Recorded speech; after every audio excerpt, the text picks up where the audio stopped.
നമസ്കാരം. എങ്ങനെയും വൈറലാവാനാണ് എല്ലാവരുടെയും ആഗ്രഹം.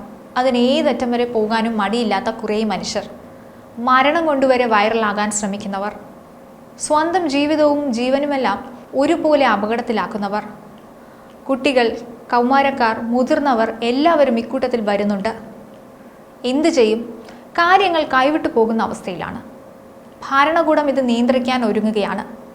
കൗമാരക്കാരുടെ സോഷ്യൽ മീഡിയ ഉപയോഗം നിരീക്ഷിക്കാനും നിയന്ത്രിക്കാനുമുള്ള നീക്കവുമായി ഗൾഫ് സഹകരണ കൗൺസിൽ അല്ലെങ്കിൽ GCC രാജ്യങ്ങൾ. ഇതുമായി ബന്ധപ്പെട്ട് സാങ്കേതിക കമ്പനികളുമായി GCC അധികൃതർ ചർച്ച നടത്തി കഴിഞ്ഞുവെന്നാണ് വിവരം. GCCയിലെ ഗവൺമെന്റുകൾ കൗമാരക്കാരുടെ സോഷ്യൽ മീഡിയ ഉപയോഗം നിയന്ത്രിക്കാൻ ശ്രമിക്കുകയാണ്.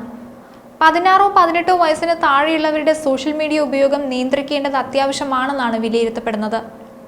ഈജിപ്തിൽ നിയന്ത്രണം നടപ്പിലാക്കേണ്ട പ്രായത്തെക്കുറിച്ച് നടന്നുകൊണ്ടിരിക്കുന്ന ചർച്ചയ്ക്ക് സമാനമായിട്ടാണ് GCC രാജ്യങ്ങളിലും ഇത് നടക്കുന്നത്. കൗമാരക്കാരുടെ സോഷ്യൽ മീഡിയ ഉപയോഗം നിയന്ത്രിക്കുകയും നിരീക്ഷിക്കുകയും ചെയ്യും വൈകാതെ തന്നെ.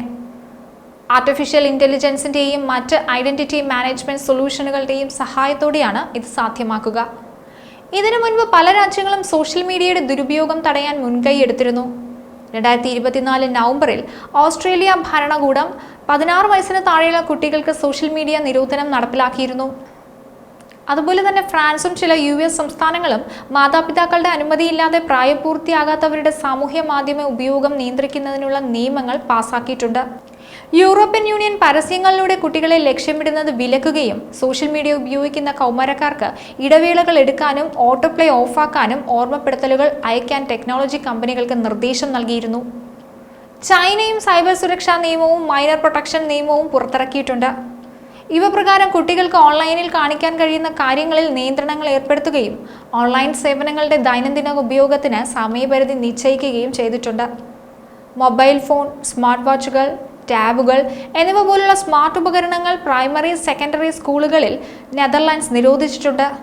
ഇവ പഠനകാര്യങ്ങളിൽ നിന്ന് വിദ്യാർത്ഥികളുടെ ശ്രദ്ധ തെറ്റിക്കുകയും അവരുടെ അക്കാഡമിക് പ്രകടനത്തെ തടസ്സപ്പെടുത്തുകയും ചെയ്തുവെന്ന കണ്ടെത്തലിനെ തുടർന്നാണിത്. UAEയിലെ പൊതുവിദ്യാലയങ്ങളിലും വിദ്യാർത്ഥികളുടെ സുരക്ഷയും സ്വകാര്യതയും സംരക്ഷിക്കുന്നതിനായി മൊബൈൽ ഫോൺ സ്കൂളിലേക്ക് കൊണ്ടുവരുന്നതിൽ നിയന്ത്രണമുണ്ട്. കഴിഞ്ഞ വർഷം നവംബറിൽ പുറപ്പെടുവിച്ച ഒരു നിർദ്ദേശത്തിൽ സ്കൂളിൽ ഫോണുകൾ ഉപയോഗിക്കുന്നത് കണ്ടെത്തിയാൽ 1 മാസത്തേക്ക് ഉപകരണങ്ങൾ കണ്ടുകെട്ടുമെന്ന് വിദ്യാഭ്യാസ മന്ത്രാലയം മുന്നറിയിപ്പ് നൽകിയിരുന്നു. UAE നിവാസികൾക്ക് ശരാശരി 1-ലധികം സോഷ്യൽ മീഡിയ അക്കൗണ്ടുകൾ ഉണ്ടെന്നാണ് കണക്കുകൾ. റിപ്പോർട്ടുകൾ അനുസരിച്ച് എല്ലാ പ്രായത്തിലുമുള്ള ആളുകൾ സോഷ്യൽ മീഡിയയിൽ ചെലവഴിക്കുന്ന ശരാശരി ദൈനംദിന സമയം ഒരു ദിവസം ഏകദേശം 3 മണിക്കൂറാണ്. UAEയിലെ ഇൻസ്റ്റഗ്രാമിന്റെ 6.67 ദശലക്ഷം ഉപയോക്താക്കളിൽ വലിയൊരു ശതമാനവും ചെറുപ്പക്കാരാണ്. കൂടുതലും കൗമാരക്കാരാണെന്നും റിപ്പോർട്ടിൽ എടുത്തു പറയുന്നു. അമിതമായാൽ അമൃതും വിഷം തന്നെയാണ്. സോഷ്യൽ മീഡിയയുടെ കാര്യത്തിലും അതേ പറയാനുള്ളൂ. മറ്റൊരു വീഡിയോയുമായി വീണ്ടും കാണാം. ന്യൂസ് ഡെസ്ക്, ഈനാട് മലയാളം.